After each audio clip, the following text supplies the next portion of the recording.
Hello everyone, welcome back to the Rhythmic Practice playlist. Today we are going to discuss the time signature of 6/8. It will be helpful to know the names of different kinds of notes up to eighth notes and how to read time signatures. Remember that the top number of a time signature indicates how many beats per measure, and the bottom number indicates what kind of note gets one beat. So with 6/8 there are 6 beats and the eighth note receives 1 beat, meaning a full measure would look like this.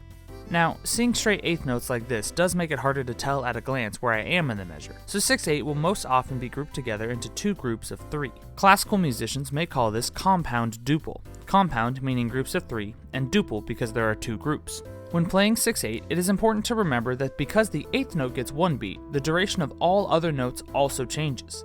A quarter note gets 2 beats, a half note gets 4, and a whole note gets a whopping 8, meaning it doesn't even fit within the 6 beats of the measure anymore. In my video discussing dotted rhythms, I mentioned that one way you can consider dotted rhythms is that they are a group of 3 of the value below the written note. These dotted rhythms become ever more important in compound time signatures because of this relationship. One dotted half note will take up 6 beats, a perfect fit for a measure of 6/8, and a dotted quarter note takes 3 beats, meaning 2 of them will fill out a measure of 6/8. 6/8 will often be felt as 2 big beats, emphasizing 1 and 4 respectively. When counted out loud, it would sound like 1, 2, 3, 4, 5, 6, 1, 2, 3, 4, 5, 6. Notice the extra emphasis on 1 and 4. Another way that 6/8 is counted is to say 1 and a 2 and a. The and is written with a plus sign. When counting in this way, you would emphasize the numbers, such as 1 and a, 2 and a, 1 and a, 2 and a. Either way you count it, the first and fourth beats are the ones that receive the extra rhythmic push.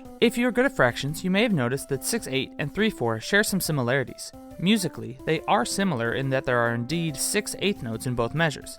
However, they are grouped in 3s for 6/8 and 2s for 3/4. Here's a short melody that I will play twice, once accented as if it were in 6/8, and once accented as if it were in 3/4. You decide which one feels more natural.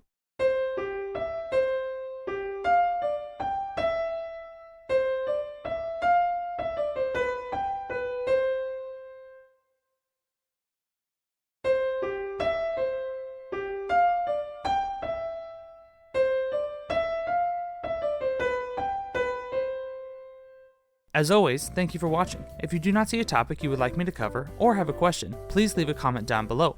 If you have a question, it is likely that someone else does too.